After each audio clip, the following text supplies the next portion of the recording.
दोस्तों welcome to transition classes. तो friends आशा રાખું છું તમે બધા મજામાં હશો, મસ્ત હશો। તો GSECL PA1 ની ટિયર 2 ની એક્ઝામની પ્રિપેરેશન કેવી રીતના કરવી એના વિશે આપણે આ વિડિયોની અંદર ચર્ચા કરવાની છે। હવે ટિયર 1 ની એક્ઝામની પ્રિપેરેશન કેવી રીતના કરવાની છે એનો મેં આગળ વિડિયો બનાવી દીધો છે, બરાબર। ડિસ્ક્રિપ્શનમાં લિંક આપેલી છે, ન જોયું હોય તો ત્યાંથી ખાસ જોઈ લેજો, કારણ કે પ્રથમ પગલું એટલે કે પહેલું પગથિયું આપણું જે છે એ આપણું ટિયર 1 છે। જો તમે ટિયર 1 ક્વોલિફાય નહીં હોય તો ટિયર 2 તમે આપી જ શકવાના નથી, બરાબર। એટલે એની અંદર જો તમે ઓબીસી, એસસી, એસટી કે ઈડબ્લ્યુએસ કેટેગરીની અંદર આવો છો તો તમારે મિનિમમ 45 માર્ક લેવાના છે, બરાબર। અને જો તમે ઓપન એટલે કે અનરિઝર્વ કેટેગરીમાંથી આવો છો તો તમારે 50 માર્ક લેવાના છે, બરાબર। આ એક ક્વોલિફાઈંગ રાઉન્ડ છે, અત્યારે જે એ લોકોએ કીધેલું છે એટલે પ્રમાણે ક્વોલિફાઈંગ રાઉન્ડ છે, એટલે એનો મતલબ કે તમે 45થી વધારે માર્ક આવે છે તો તમે ટિયર 2 માટે એલિજિબલ છો, અને અનરિઝર્વ કેટેગરીમાં હોય તમને 50થી વધારે માર્ક આવે છે તો તમે ટિયર 2 માટે એલિજિબલ છો, બરાબર। પણ જો એ તમે સિલેક્ટ મતલબ એની અંદર જ તમે જો માર્ક નહીં લેવી શકો તો તમે ટિયર 2 માટે એલિજિબલ નથી। એટલે પહેલું પગથિયું એ છે, પણ અહીંયા એક ખાસ ધ્યાન દેવાની છે કે ભાઈ ટિયર 1 અને ટિયર 2માં બહુ વધારે સમય નહીં મળે, એટલે કે જેવું ટિયર 1 આવશે ને 1 થી 1.5 મહિનાની અંદર કે વધીને 2 મહિનાની અંદર ટિયર 2 ની એક્ઝામ હશે। તમારે ટેકનિકલની પ્રિપેરેશન અત્યારથી જ ચાલુ કરી દેવી પડશે, બરાબર। જો અત્યારથી ચાલુ નહીં કરો અને ટિયર 1માં જ ખાલી પ્રિપેરેશન કરશો તો ટિયર 2માં તમારે પ્રોબ્લેમ આવી શકે છે, બરાબર। એટલે ખાસ અત્યારથી જ ટિયર 1 અને ટિયર 2 બંને એક્ઝામની પ્રિપેરેશન સાથે ચાલુ કરવી પડશે, ઓકે। બહુ વધારે સમય મળશે નહીં, એટલે એ ખાસ અત્યારથી જ હું તમને કહી દઉં છું। હવે ટિયર 1નું તો આખું મેં તમને સમજાવી દીધું છે। ટિયર 1માં તમે એલિજિબલ થઈ જાઓ, બરાબર, એટલે કે તમે એમાં સિલેક્ટ થઈ ગયા ટિયર 2 માટે। હવે આપણે ટિયર 2ની એક્ઝામની પેટર્નની વાત કરીએ તો કે 100 MCQ 100 માર્કનું તમારું પેપર રહેશે, બરાબર। એટલે એનો મતલબ કે ભાઈ તમારે 100 MCQનું પેપર હશે, અથવા તમે માર્ક્સ કહો તો 100 માર્ક્સનું તમારું પેપર રહેશે, બરાબર। હવે 100 માર્ક્સનું આપણું પેપર રહેશે એ ટેકનિકલ, ફૂલ્લી ટેકનિકલ, એટલે કે આપણે જે ઇલેક્ટ્રિકલ એન્જિનિયરિંગના વિદ્યાર્થી મિત્રો હોય તો ઇલેક્ટ્રિકલ, મિકેનિકલના વિદ્યાર્થી મિત્રો હોય તો ફૂલ્લી મિકેનિકલનું ક્વેશ્ચન પૂછવામાં આવશે, બરાબર। એટલે કે 100 MCQ 100 માર્ક્સનું આપણું પેપર રહેશે, ફૂલ્લી ટેકનિકલ પૂછવામાં આવશે, બરાબર। ખાસ ધ્યાન રાખજો 0.25 છે એ નેગેટિવ માર્કિંગ છે, નેગેટિવ માર્કિંગ, બરાબર। એટલે એનો મતલબ એવો છે કે જો આપણો ક્વેશ્ચન ખોટો પડ્યો તો 0.25 આપણા નેગેટિવ થશે, એટલે 4 ક્વેશ્ચન ખોટા પડે તો 1 માર્ક આપણો કટ થશે, બરાબર। નેગેટિવ માર્કિંગ રહેશે। આ બે વસ્તુ આપણે મગજની અંદર બેસાડવાની છે। ત્રીજા નંબરની વસ્તુ, પેપર આપણું ઇંગ્લિશ અને ગુજરાતી બંનેમાં રહેશે, બરાબર। ઇંગ્લિશ અને ગુજરાતી બંને લેંગ્વેજમાં રહેવાનું છે। આ એક વસ્તુ ખાસ ધ્યાન દેવાની છે। PA1 માટેની આપણા માટે સારામાં સારી વાત કહી શકાય કે એના પેપર ઇંગ્લિશ અને ગુજરાતી બંને લેંગ્વેજની અંદર હોય છે, એટલે એની આપણે કંઈ ચિંતા નથી। ગુજરાતીવાળા વિદ્યાર્થી મિત્રો ગુજરાતીમાં પ્રિપેરેશન કરી શકે, ઇંગ્લિશવાળા હોય તો ઇંગ્લિશમાં, અને ગુજરાતીવાળા હોય તો થોડુંક ઇંગ્લિશમાં તમારે ધ્યાન દેવાનું છે, કારણ કે ભાઈ અમુક ક્વેશ્ચન એવું હોય, બરાબર, તો એ આપણે ઇંગ્લિશમાં વધારે ઇઝી પડતા હોય છે, ક્લિયર। એટલે આટલું તમારે એક્ઝામ પેટર્ન વિશે મગજની અંદર બેસાડવાનું છે કે ભાઈ પહેલાં આપણું 100 માર્કનું પેપર રહેવાનું છે, 0.25 નેગેટિવ માર્કિંગ છે, બરાબર। 2 કલાકનો સમય તમને આપવામાં આવશે, ટાઈમ તમને 2 કલાકનો મળશે, બરાબર। એટલે કે આપણે તમે ગણતરી કરો તો કે ભાઈ 2 કલાકની અંદર 100 માર્ક આપણે કવર કરવાના છે, અને ઇંગ્લિશ અને ગુજરાતી બંને લેંગ્વેજની અંદર આપણું પેપર રહેવાનું છે, ઓકે।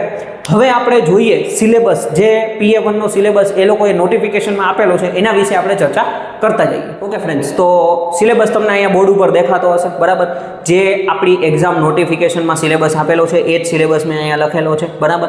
હવે 1 બાય 1 આપણે જોતા જઈએ કે ભાઈ કયા કયા સબ્જેક્ટ તમે જે ડિપ્લોમામાં ભણેલા છો એ જ સબ્જેક્ટ આપણે તૈયાર કરવાના થશે, ક્લિયર। સૌથી પહેલા નંબરનું તમે જુઓ તો કે ઇલેક્ટ્રિકલ બેઝિક્સ તમને આપેલું છે। હવે ઇલેક્ટ્રિકલ બેઝિક એટલે શું, તો કે ભાઈ આપણું એસીસી ને ડીસીસી તમે ડિપ્લોમાની અંદર ભણેલા હશો, બરાબર। એટલે તમારે basic current, voltage, work, power, energy, બરાબર। ત્યાર પછી જૂલનો નિયમ, ઓહમનો નિયમ, કેસીએલ, કેવીએલ, ઓકે। પછી register series parallel, capacitor series parallel, inductor series parallel, કેપેસિટરનું ચાર્જિંગ ડિસ્ચાર્જિંગ, કેપેસિટરમાં કેટલી એનર્જી સ્ટોર થાય છે, ઇન્ડક્ટરનું ચાર્જિંગ ડિસ્ચાર્જિંગ, ઇન્ડક્ટરમાં કેટલી એનર્જી સ્ટોર થાય છે, ફેરેડેના નિયમો, Fleming's right hand rule, left hand rule, આ બધા ટોપિક જે એસીસી ડીસીસીની અંદર ભણી ગયા છે। હવે એસીસીની વાત કરીએ તો એમાં બેઝિક આપણે વ્યાખ્યાઓ આવે સાયકલની ને બધી, બરાબર। ત્યાર પછી તમે જુઓ તો કે ભાઈ series RL circuit, RC circuit, RLC circuit, series resonance, parallel resonance છે, મોસ્ટ આઈએમપી ટોપિક છે, પરીક્ષાની અંદર પૂછાય જ છે। સિરીઝ રેઝોનન્સ, પેરેલલ રેઝોનન્સ, બરાબર। 3 ફેઝ સર્કિટમાંથી ક્વેશ્ચન પૂછાય છે, તો આ બધુંય આપણે છે ને આ એસી ઇલેક્ટ્રિકલ બેઝિકની અંદર કવર થશે, ઓકે। ત્યાર પછી બીજા નંબરનો સબ્જેક્ટ તમને આપેલો છે ઇલેક્ટ્રિકલ એન્જિનિયરિંગ મટીરિયલ્સ, બરાબર। આ તમારા માટે થોડુંક નવું થઈ શકે, પણ મટીરિયલ્સની અંદર તમે જુઓ તો કે આપણે અમુક થોડાક નાના ટોપિક હોય છે, આપણે ફેરોમેગ્નેટિક મટીરિયલ, બરાબર, ડાયમેગ્નેટિક મટીરિયલ, એવા બેઝિક થોડાક ક્વેશ્ચન હોય છે, એ તમારે થોડુંક નવું કરવાનું થશે। અને એના મેં 1-2 વિડીયો બનાવેલા છે, તો અને શક્ય હશે તો પાછા આપણે પરીક્ષાને લગતા એવા વિડીયો બનાવી દઈશ, જેથી તમને વાંધો ન આવે.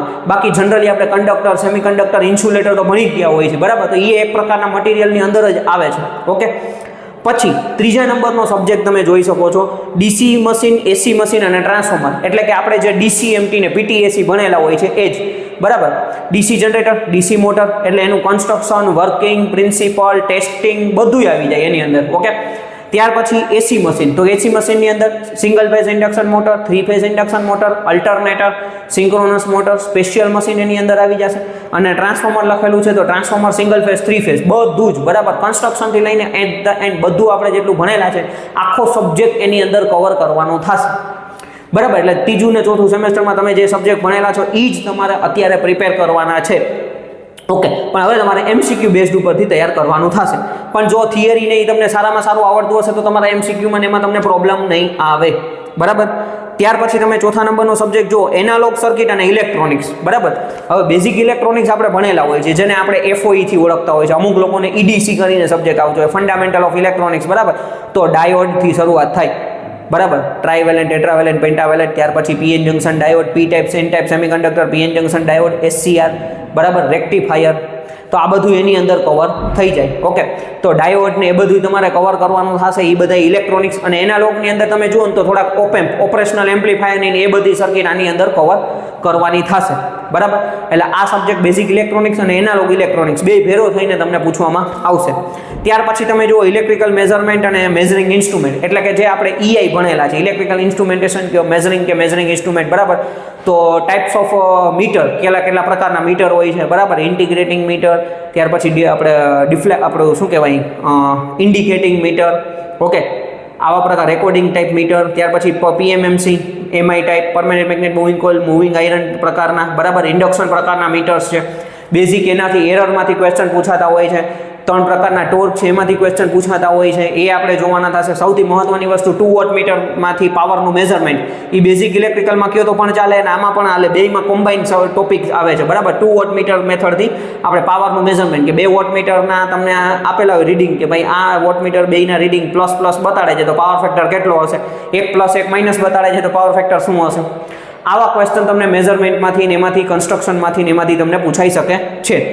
ત્યાર પછી છઠ્ઠા નંબરનો સબ્જેક્ટ તમે જુઓ કંટ્રોલ સિસ્ટમ, બરાબર. હવે કંટ્રોલ સિસ્ટમ આપણે ડિપ્લોમાની અંદર ભણવામાં આવતો નથી, આ ડિગ્રીનો સબ્જેક્ટ છે. પણ બેઝિક કંટ્રોલ સિસ્ટમ હું કરાવી દઈશ તો તમારે ઘણું બધું એની અંદરથી કવર થઈ જશે, બરાબર. એટલે કે એના અંદર open loop, close loop control system, પહેલા માઇક્રો પ્રોસેસર જે જૂનો સિલેબસ હતો ને એમાં થોડોક કંટ્રોલ સિસ્ટમનો ભાગ આવતો, હવે એ પણ નીકળી ગયું છે.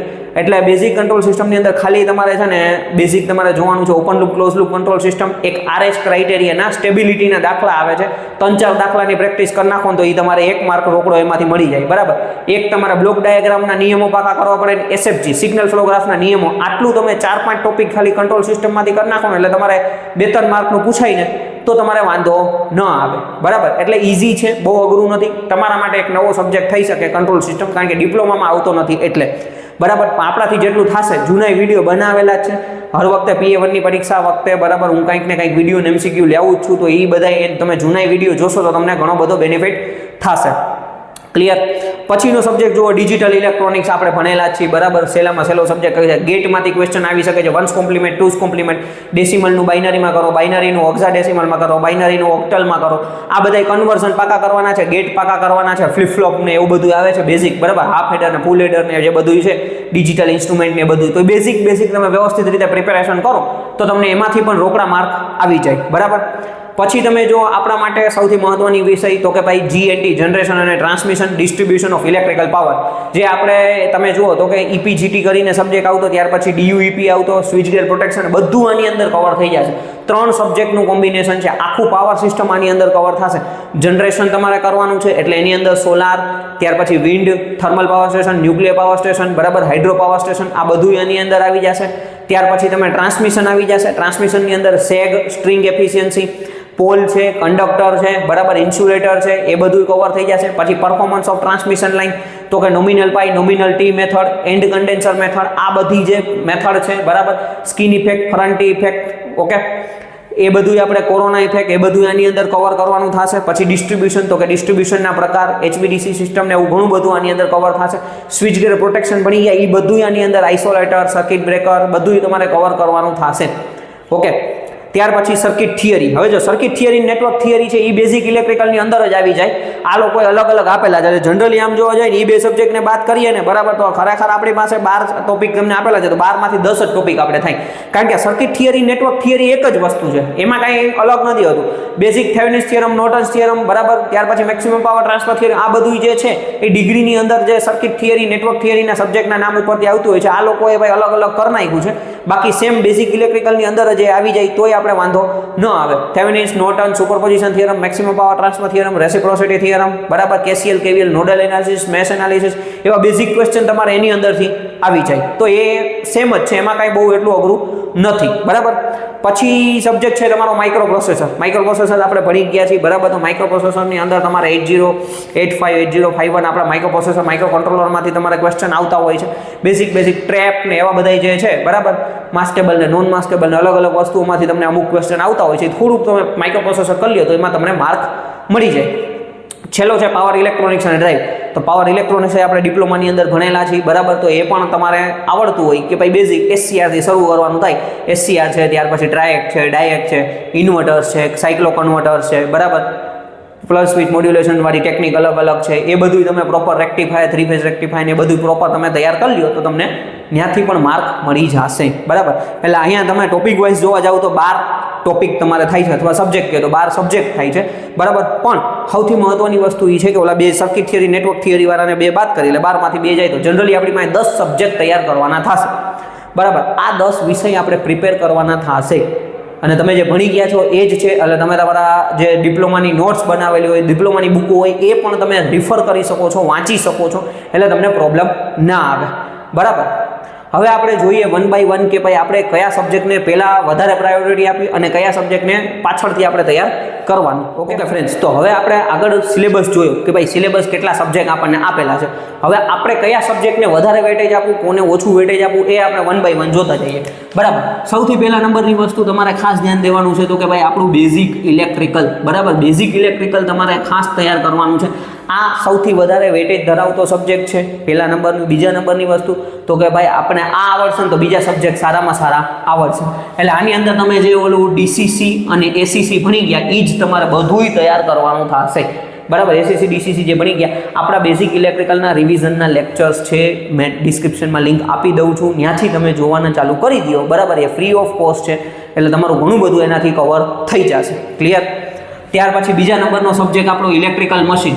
ઇલેક્ટ્રિકલ મશીન બરાબર. ઇલેક્ટ્રિકલ મશીન એટલે કેવું તો કે ભાઈ આપણું આ બધું આપણે જે PTAC ને DCMT ભણી ગયા, DC generator, DC motor, transformer, પછી આપણે single phase induction motor, 3 phase induction motor, alternator, synchronous motor ને સ્પેશિયલ મશીન, બધું આની અંદર તમારે કવર કરવાનું થશે. અને ત્રીજા નંબર ઉપર આવશે આપણું પાવર સિસ્ટમ બરાબર. પાવર સિસ્ટમ એટલે આપણું જનરેશન, ટ્રાન્સમિશન, ડિસ્ટ્રીબ્યુશન અને સ્વિચ ગેર પ્રોટેક્શન, આ બધુંય કવર કરવાનું થશે. ભલે એ લોકોએ સ્વિચ ગેર પ્રોટેક્શન નથી લખેલું પણ આપણે કરવાનું છે, કારણ કે આપણે આઇસોલેટરમાંથી એમાંથી ગમે ત્યાંથી ક્વેશ્ચન પૂછી શકે છે, સર્કિટ બ્રેકરમાંથી ક્વેશ્ચન પૂછી શકે છે બરાબર. આ 3 છે એ સૌથી વધારે વેટેજ ધરાવતા સબ્જેક્ટ છે. અહીંથી તમારે સૌથી વધારે પ્રિપેરેશન કરવાની છે. આ તો આવડતા જ હોવા જોઈએ. અને આ નહીં, તમે ગુજરાતની અથવા કોઈ પણ બીજી એક્ઝામ આપો છો ને તો એની અંદર આ 3માંથી જ સૌથી વધારે પૂછાશે બરાબર. ચોથા નંબર ઉપર તમારે લેવાનું છે આપણું મેઝરમેન્ટ બરાબર.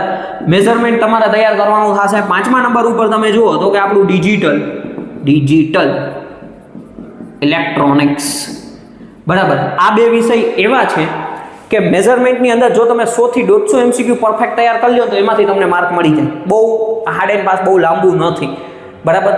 આપણે જ્યારે ભણતા હોય ત્યારે અઘરું લાગતું હોય, પણ મેઇન વસ્તુ એ છે કે મેઝરમેન્ટની અંદર બેઝિકલી વસ્તુ કે અમુક જ રિપીટેડ ક્વેશ્ચન આવતા હોય છે, એ તમે ટોપિક વાઇઝ તૈયાર કરી લો ને તો તમારે મેજરમેન્ટના માર્ક મળી જાય. ડિજિટલ ઇલેક્ટ્રોનિક્સ એ જ કેટેગરીની અંદર આવે છે. 5-10 કલાક જેટલો તમે સમય આપો ને તો તમને રોકડા માર્ક મળી જાય બરાબર.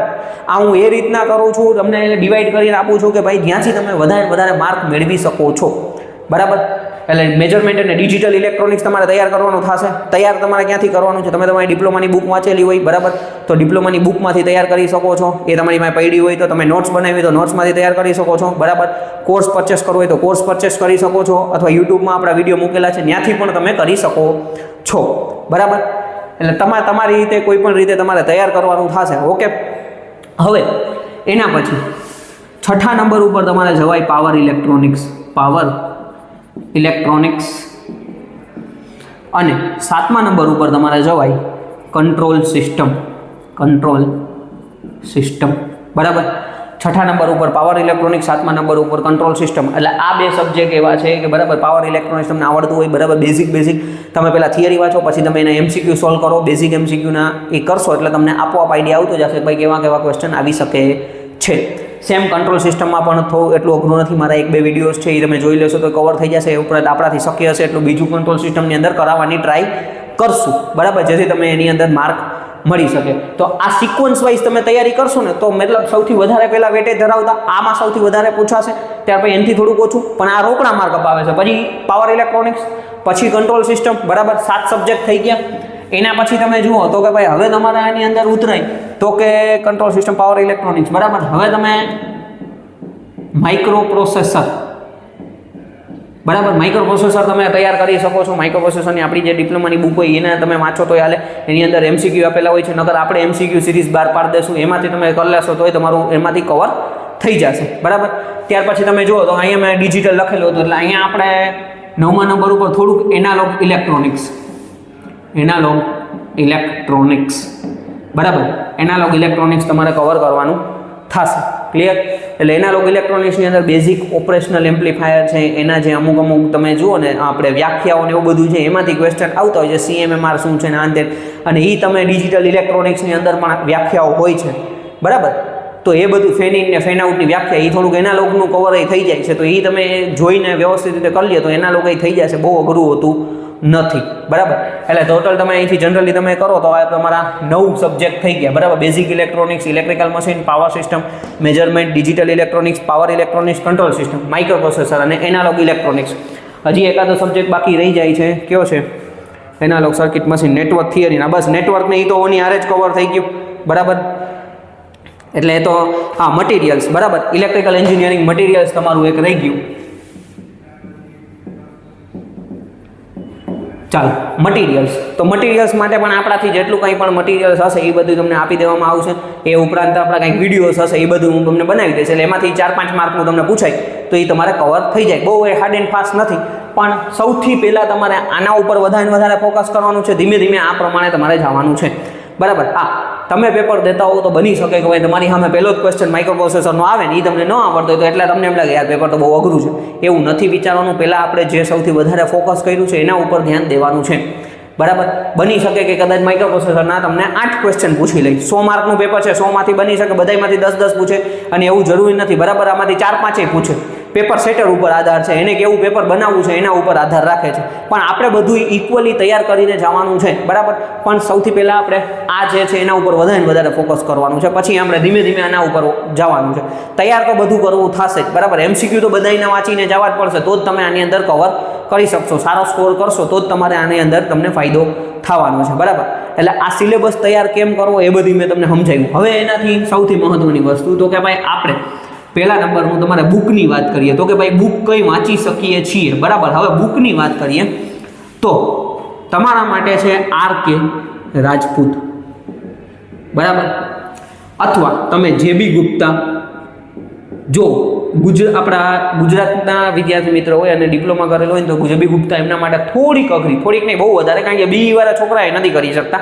પણ જે લોકો ઇંગ્લિશ મીડિયમમાં હોય અને એને ફાવતું હોય તો કરી શકે. નકર RK રાજપૂત અને VK મહેતા બરાબર, આ બુક તમે કવર કરી શકો છો. ક્લિયર? આપણી પોતાની MCQ સિરીઝ છે, એ MCQ સિરીઝના પણ MCQ તમે કરી શકો છો બરાબર. અને એ ઉપરાંત હવે જે શક્ય હશે એ MCQ સિરીઝ પાછી નવી લઈ આવતા જશું તો એ પણ તમે એમાંથી કવર કરશો તો તમને ઘણો બધો બેનિફિટ થવાનો છે બરાબર. જો આ બધી બુકો છે એ ઇંગ્લિશ લેંગ્વેજની અંદર આવશે બરાબર, ઇંગ્લિશની અંદર હશે, ખાસ ધ્યાન દેવાનું છે.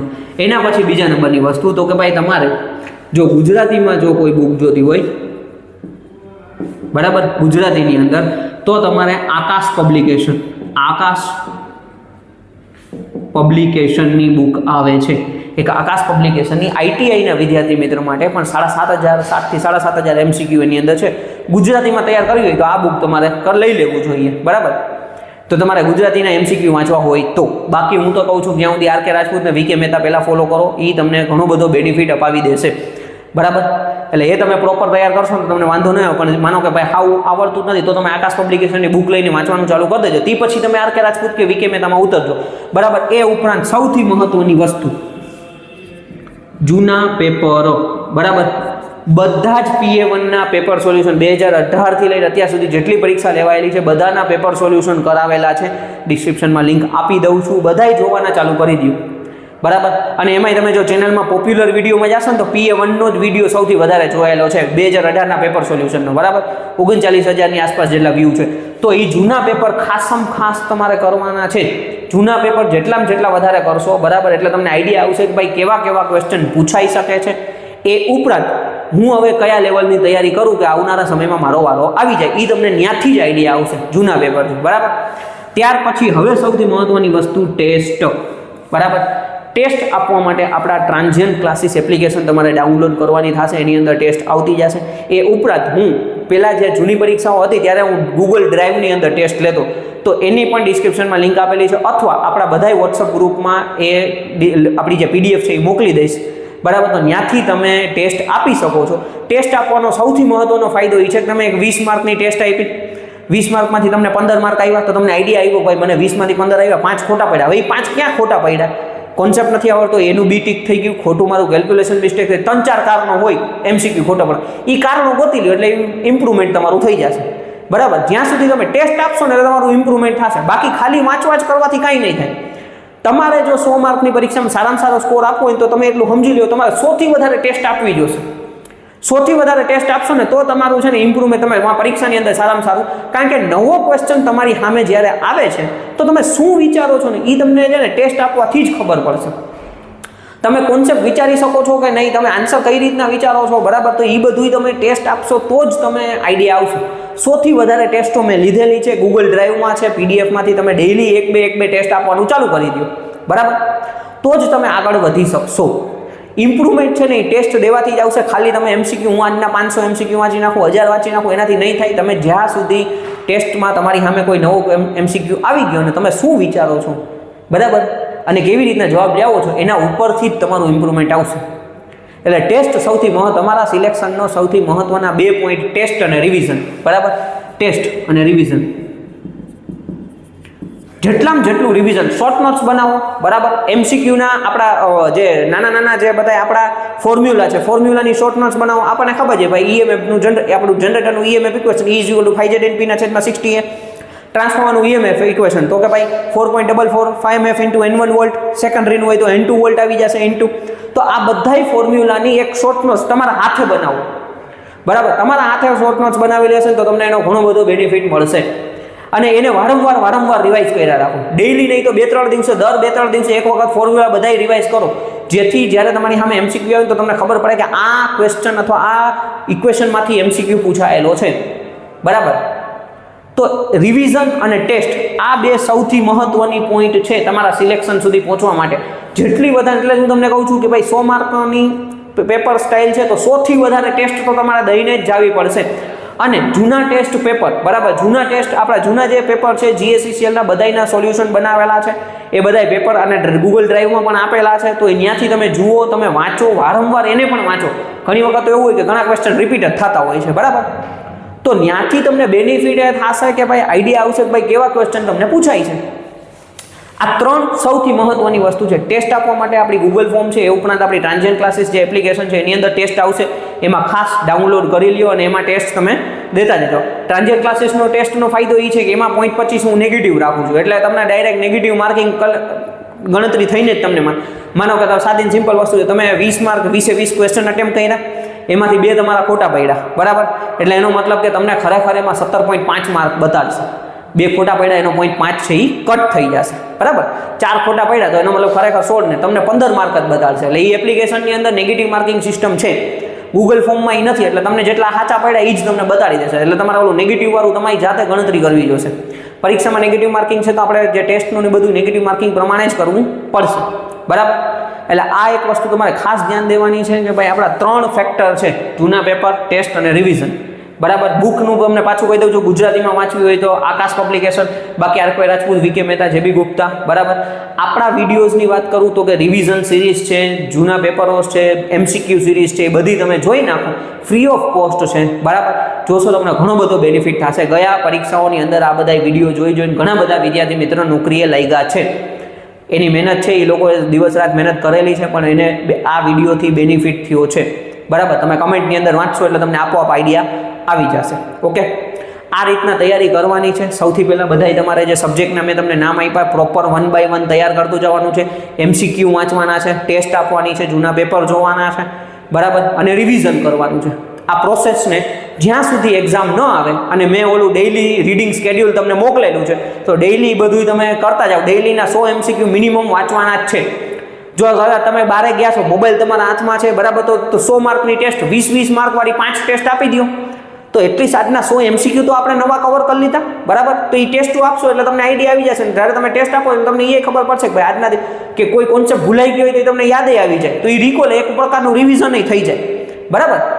તો આ તમારા માટે સૌથી મહત્વની વસ્તુ છે. તો એ તમે પ્રોપર કન્ટિન્યુ કરતા જશો. બરાબર. જ્યાં સુધી પરીક્ષા ન આવે ત્યાં સુધી, તો તમારું સિલેક્શન થઈ જશે. ભલે 70, 75 દિવસ કે 90 દિવસ, મેક્સિમમ 3 થી 4 મહિના ગણતરી કરીને આવજો. 4 મહિનાની અંદર ટિયર 1 ટિયર 2 બંને એક્ઝામ લેવાઈ જશે. બરાબર.